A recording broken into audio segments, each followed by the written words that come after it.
Welcome back, crew. It's June, and our game of the month is Kieron Gillen's amazing DIER RPG based off the comic of the same name. Today, we're going to be into my favorite part of learning any new tabletop RPG. We're going over how to build a character. But this one's going to be a little bit different than we've done in the past. Typically, we kind of go in, pick one class, and just dive in through the steps. But with the DIER RPG, the characters are pretty straightforward. So, what we're going to do rather than just building one class, we're going to show you how you could build all of the classes. So, we're going to go through four steps to building a PC, regardless of what class they get put into. But then we're going to go in and showcase each class at a high level overview, showing its core skills you get from the go and how to build them. So, DIE has only six classes. We're going to be going over the five player focus classes and showing you how to go through each one and make sure you're ready to jump into the amazing world of Die. Before we do that, as always, we're going to be holding a live game of the month for the Die RPG. A little bit different with this one, too, because we're holding two sessions. It'll be a part one and part two, with part one being June 27th, which is a Tuesday at 8 p.m. Eastern Time, a little bit later than our usual start time. And then that following Thursday, June 29th, once again at 8 p.m., we'll be running through a quick kind of set of the rituals that they utilize for Die RPGs, so you get to see the system live in action. I've got some of my favorite RPers with me too, so it should be a lot of fun. I'm really hyped for it. And also with that, we'll be giving away a free PDF copy of the Die RPG rule set during our live play game on the 29th. And then a free copy of digital copy of volume one of the Die comic series to one lucky viewer on the 27th. So make sure you join us for both and your chance to win some pretty cool Die RPG and comic stuff. I've been really happy with this series, and I think this will be a fun one for the crew. Yeah, let's dive into character build. So as I've said before, for any new DM or game master, if you're learning a new system, go through, build a PC. I found it's the best way to learn what the RPG kind of focuses on, what the core pieces are, and especially if you're going to be game mastering a table, it lets you know where your players are going to have questions. A lot of times, if you have questions, they'll probably have a couple more questions in that same vein. So go through it and just kind of see where the RPG is at. So with this one, we're going to be going through touching on each of those core classes. We're going to show you some of the core rules for stat development too, as well as just kind of what make each class unique. And one of the cool things if you play the Die RPG rules as written is rather than players coming through and picking their class, the game master actually decides after the persona generation and kind of what each persona's personality is like and some of the players' true life player's background, the game master decides which of the classes they'll be playing, which I think is pretty cool. And we're going to be doing that too for our game. We're going to record persona generation and put it up sometime before the first session too. Also, another unique piece. Each class has its own die. And I should say die because that's the singular of dice that's specific to that class. So with that, the game master as the master class has the D20, and so on and so forth. So let's dive into it. And also, a little caveat there: we won't be covering the master in this video. I actually be playing the master during the two sessions. And I probably do like a master build either right before or right after we do the two live play sessions. Yeah, but let's jump into the book. So with this, we're going to go through and first determine how you handle your stats, how what the stats mean for the system, and how you generate that portion, just so you have a good basis of that as we go through. So we're going to go to the rules section. And it's going to show kind of the main breakdown of the Die RPG stats. There's six different attributes with strength, dexterity, con, whiz, intelligence, charisma. If you play Pathfinder, you play D&D, these are kind of the staples on that side. And they do pretty much the same things at a base level, so I'm not going to kind of go through each of these. You should, if you're familiar with those ones, you're going to be familiar with these ones. But one of the unique pieces for Die is that average humans, so your players, before they get transformed into their classes, will start at 2 in each of these stats. So they'll have a 2 in strength, 2 in dexterity, and so on and so forth. So the nice thing with that is you don't before you get your bonuses, there's no minuses in this, so you're always most likely going to be at a 2 unless something happens to you in the game that drops it down lower, or if you allocated some of your bonus points to lift it up higher. And this system is a dice pool system. So you go through, and each of these ones you'll have a dice pool associated, and you roll the number that you have in there. Well, we're going to do a whole mechanics video that goes in depth on that side. But another of the big things now that we've got kind of our core stats figured out, you have different derivatives from those stats. So your guard is going to be equal to your character's dexterity. As I said, that's going to get depleted when hit, but we're going to go through a whole video detailing that in more depth. You'll have your health, which is going to be based off of your constitution, which is something gets past your guard, it goes down.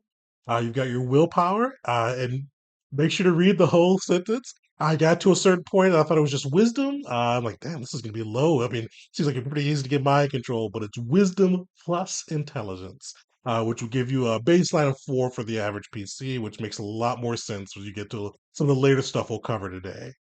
And then finally, you've got defense. Some of the classes start with armor that gives you a bonus to it.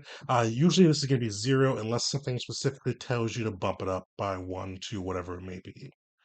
So, pretty easy. This is kind of straightforward on this side. This is just we needed to know for the stats. Remember that everybody starts at 2, and we're going to show you where you get your bonuses or where you should probably put your bonuses and buffs for each class with the additional 2 points you get for your stats.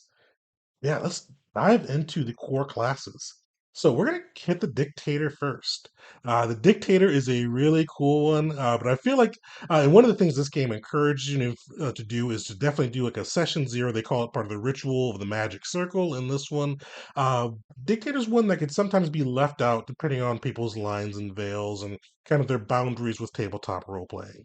Because it's a sick class, and what it does, the dictator is kind of like they call it the bard of the system, but what they can do is their voice is magical and they can utilize it to make people feel a certain feeling.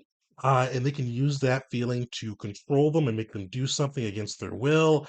They can use that feeling to attack and make themselves kill themselves from fear or have a heart attack, or something will happen to them by utilizing their voice to trigger that emotion so intense that it can just destroy them with it or be bound to their service forever with it. So it's pretty cool on that side, but one of the things you can do because DIE RPG, the way it's set up with some of its kind of the premise of its rituals and adventures is PvP is not unlikely. I'd say pretty common, I think, to happen. So definitely make sure if you do run this class or if you're the game master, make sure you pick a responsible player to play this class because it can definitely get antagonistic and can create a bad experience if you don't have somebody that's thoughtful about it. We'll say. And you see they've got a whole thing on director and or dictator and consent too. So with that, we'll go into some of the cool things you get with dictator. So remember, we start each stat with 2, but you also get 2 points to increase any stat of your wish. Stats are 0 to 4. You can't go above 4. It's literally human past that, so you may see some fallen or monsters with that, but for players, they can only go to 4. So you can decide if you want to put all of your points for the dictator. Charisma is obviously going to be their main score. You could put all of their points into charisma, or you could spread it out between charisma, dexterity, and all the rest. So you get to decide there. You get some equipment. Each of the equipment does something a little bit different. Like if you wanted to use a rapier, you could use strength or dexterity instead of strength for your dice pool. And you'd see it's got some other cool stuff there, like the magical death touch from the comic, which you can't be disarmed from. With your dictator, you don't get any defense. But yeah, let's go into the voice. This is the core piece of the dictator. This is how you make people feel emotions. This is how you control them or even kill them with the emotions. So with this, you get to pick kind of something that happens when you utilize it. It has to be noticeable. So either there can be a booming voice, your face glows, something that indicates that you're using your gift. And one of the big pieces too, and like they really describe this later, and I'll go over this graphic in a second, but as a game master, as a player, make sure that the voice feels creepy. You're literally going in and imposing your will on somebody else, taking away their freedom. They really go into, like in the game master section, how to make this feel creepy, how to even when they get something they want to just really make it kind of feel a bit yucky. They had to go in and take somebody's free will to do so. But with this, you get to pick one of the emotional wheels. So it's a 8 different emotions, and they kind of have a different like pieces of them in each of these little spokes. Nice thing is we're going to be using this the same wheel for the emotion knight, so it's pretty easy to or easier to keep track of since they both have the same thing. So in the comic book, you had the grief knights. You have the grief, sadness, pensiveness. You also end up picking rage eventually, but you could have joy knights. You could have terror knights with fear. You basically pick those, and that's going to be your core emotion. That's what you're going to make them feel with your voice. It's how you're going to attack them with your voice. So either if you're controlling or attacking them, it's going to be through that emotion. I think I mentioned this, but big thing is a target knows what's happening. So they're aware that they're being controlled, even if you're making them feel just mountain fill of joy. They know you are twisting them, that you're kind of working them over as you're going through it. So there's a couple of big things on this side that we're going to touch on just with the voice. I think this one's probably another piece of advice I would give as you're deciding who to give this one to. This one's probably one of the more mechanically or kind of higher end mechanic class. There's more that goes into this one than some of the others. Probably Godbinder would be next for that side. So definitely make sure you give it to somebody that's okay with a little bit of crunch or just a little bit. I wouldn't say crunch even. Just make sure that you give it somebody that's going to read the rules and know how their abilities work off it, which seems like a low bar, but you'd be surprised. So with this, the dictator is a D4 class. So you roll your D4 whenever you're utilizing your voice to be able to manipulate someone. With the voice, the D4, rather than like adding to success or kind of the typical way that the dice pool works, the D4 is the number of successes. So if you rolled a 4 on the D4, that's 4 successes you've got, which sounds pretty great. But we'll get into some stuff with the dictator. Having a lot of successes can be pretty dangerous there. 'Cause you also roll that with your charisma dice pool too. So at least two, but most likely three or four if you are playing the dictator. So with that, if you crit fail as well, so that means you don't no successes, crit fail, which we'll go into in our mechanics video. What that does is you're going to break the person. They're going to be feeling whatever emotion you are trying to inspire within them forever. They're just broken. So if you're trying to terrify them, they'll be terrified forever. Make them happy, they're happy forever. Whatever you're twisting them with, that's their new baseline. So pretty like gnarly there. That's gonna be something like that would stick with you. That'd be horrific if you cause somebody to feel fear for the rest of their life, even if they are echo in the world. So with that too, kind of as you control the person, if you're looking to control them, basically they're gonna gain advantages for completing a task in line with what your compulsion is. So if they're trying to do something, like we told them to build you a bridge, for like an example there. If they were kind of their motion and all that was in line, they would get advantages on their task. They would get disadvantage for fighting that equal to the level of emotion. So if they're trying to fight against it, we'll get into the emotion levels a little bit later. They would have those disadvantages equal to that. So, a couple big things too to keep track of with this is if you do utilize this on either the player or one of the fallen or the game master's creatures, you pass your D4 to whoever you're controlling because you can only use it once at a time. So you can either do it on a group, which is some rules for getting into controlling a group with your voice, or you can do it at one person. The next time you utilize your voice, whatever you've done to that creature is gone, and that they're back able to act. And as I said, they know what you did to them. So the last big pieces on here that I want to touch on for the dictator is if you're utilizing this against a creature, there's a couple of different things you need to keep track of.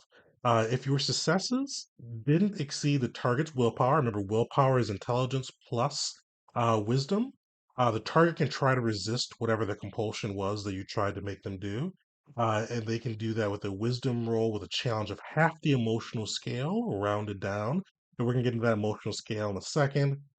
And if it exceeds their willpower, which on average is going to be 4, but can be higher than that, they're going to be ensnared. So if you were using them to manipulate, they can't even resist. They're doing whatever you told them to do. And if you were trying to incapacitate them, or attacking them with it, they are incapacitated or dead. So we're pretty horrific on that side too. Yeah, that's kind of a quick look at the dictator. The last big thing I want to touch on with them, though, is the audience and kind of how this works. So you've got to scale through 6 plus with how those emotions come through. So you get a 1, they feel enough to influence them, all the way up to supernaturally intense emotions, beyond anything in reality with literally miraculous effects. And with that, as they say, miraculous effects, expect magical fireworks for your audience to die, whether that was the aim or not. So that's one of the ones I said they could be a little dangerous to them with that D4, and if they put too much of their dice pool in successes, because if you get 6+ successes, they say expect for your audience to die. It's not that you control on that side. It's just your ability is potent. It's like an artistic work. You can't control how they feel afterwards. So pretty cool on that side. But that was a quick look at the dictator.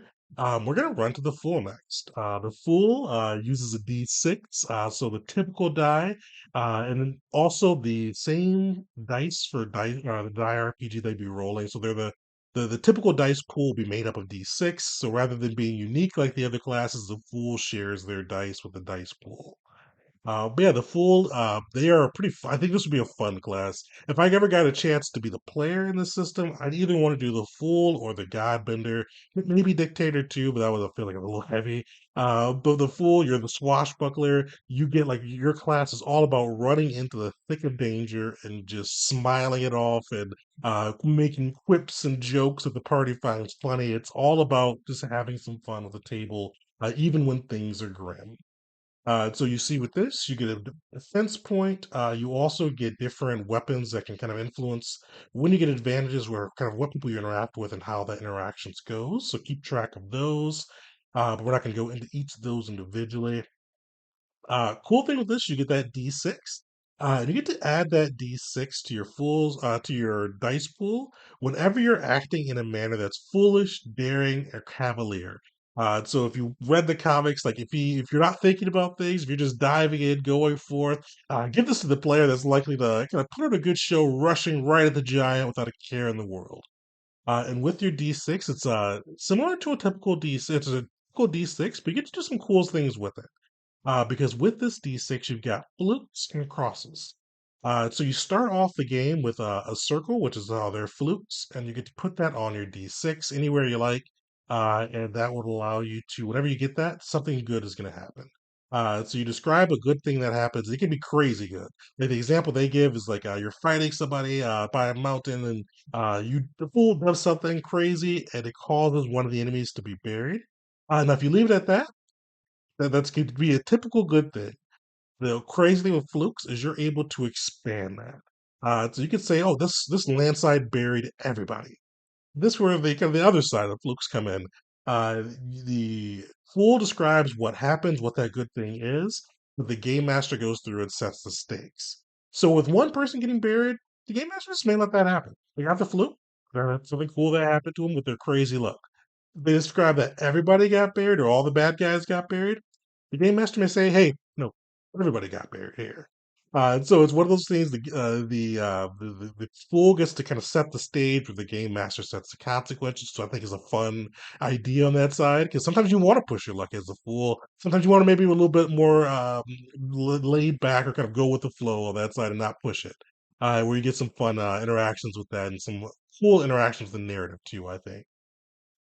So that's kind of how you do that. You get to keep adding those circles as well. But also, you get to add some crosses to your dice as well. So, with the crosses, what they do is if you roll a cross, something unfortunate is going to happen.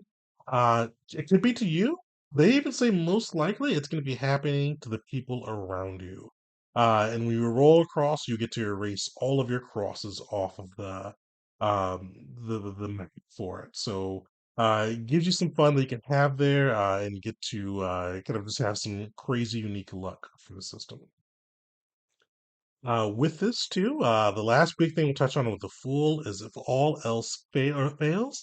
This is a really sweet one. Like if you ever get to like a big jam as the Fool, you can hand your D6 over to the Game Master. And like the example they get is you're falling from a mountain, plummeting into the ocean. The Fool gives their D6 over to the Game Master, and then the Game Master gets to describe how they get out of this scot free. The good part, though, I mean, a lot of you are probably thinking that's OP. This is kind of crazy. How do you balance that out? Since they hand their D6 over to the game master, find a different way to do it at a virtual tabletop, the game master gets to hold on to that, and they get to decide. Maybe they're having a tense negotiation. and they pass that D6 over. They're like, as you guys are talking with the statistical negotiation, whatever you were trying to hide comes out. How do you guys react? So the game master gets to come back and bring that same equal level of bad luck they could have had before into the session right now at their choice. So it's one of those ones that gets a good get out of jail free card, but the game master also gets to have some fun with it too. Also with that, so that tense negotiation piece, because while the game master can be the one that screws them up, the fool can intensely decide, hey, this is where I'm gonna get my dice back, and goes, maybe they're the ones that stick their foot in their mouth or unsheath their sword, trying to stab who they're negotiating with. They do something crazy that's going to derail kind of what was going on there, kind of what the mission was. It gives back, and the game master gives back the full dice. Uh, Also, with this, you get to pick your trade as well, which give you some additional pieces too. So, level one, you get to pick your trickster wizard, a rogue, a bard, a con artist, and you get different pieces along with those too. The last big thing I will say with the Fool is you get a cool different thing. You get to, if you make players laugh, the game master can award you and put a circle onto your dice. So this is something that the game master gets to hand out. Use your judgment for it. But they even say, and I like that they did this. Hint, being annoying isn't entertaining. The Fool is definitely one you want to give to a player that's going to embrace the absurdity of it, but you don't want to give it to the player that can be that guy embracing the absurdity. So that's going to kind of balance the fun, but still keep it in line.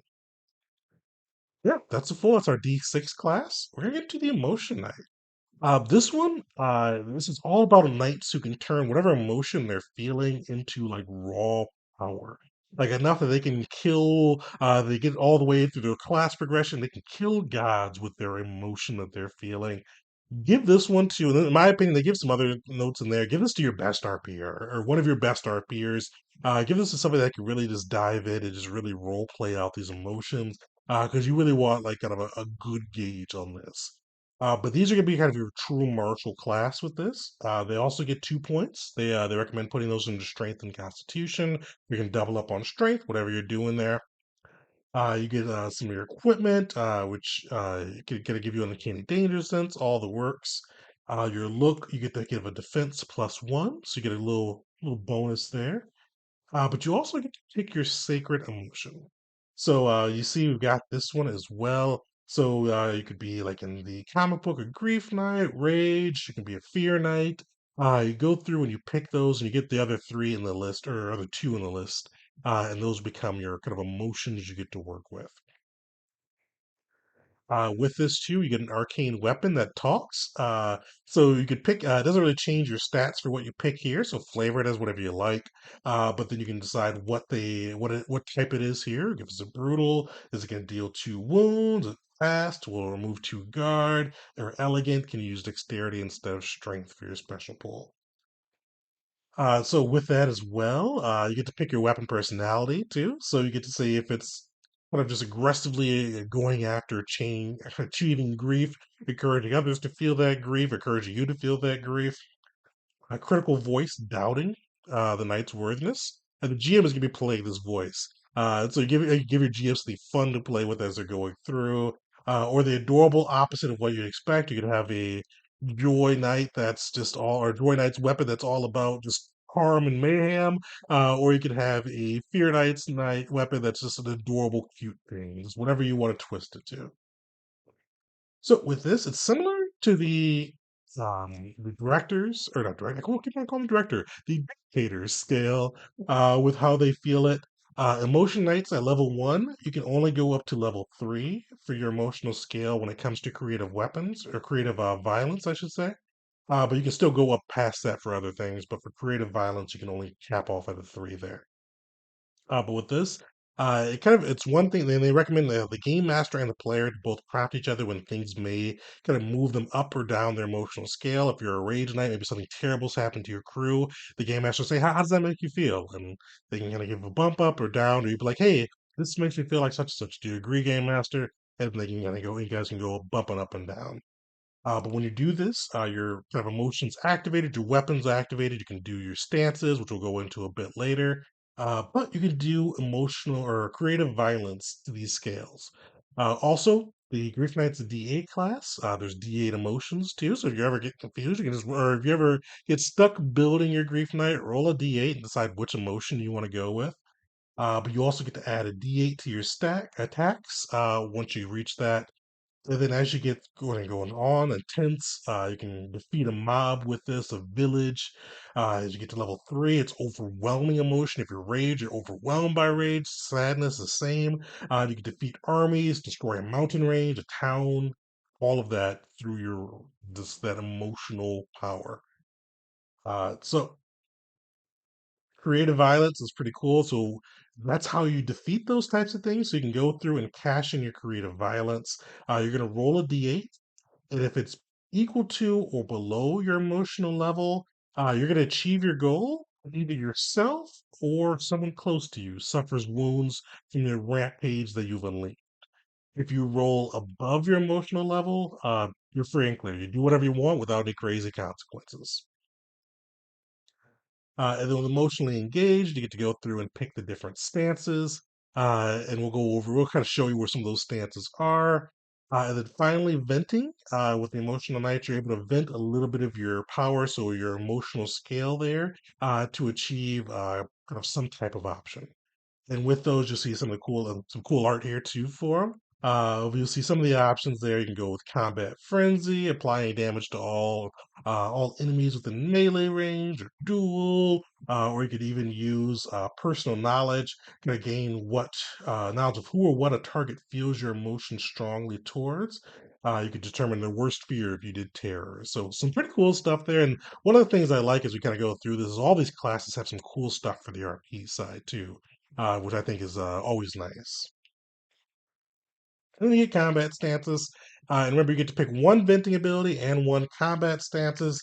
You got, or one stance, I should say. You've got combat stances, social stances, emotional stances, all the cool things to go through and build a fun emotion night.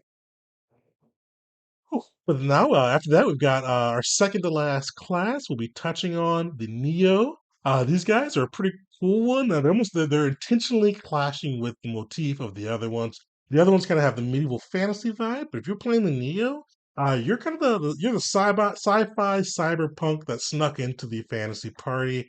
You're also the D10 class. This one's a fun one too, especially if you read the comic. They utilize fair gold, and the fair are kind of like these weird, like elven, like fae type people that are almost outside the realm's usual peace. We're not going to go all the way into them.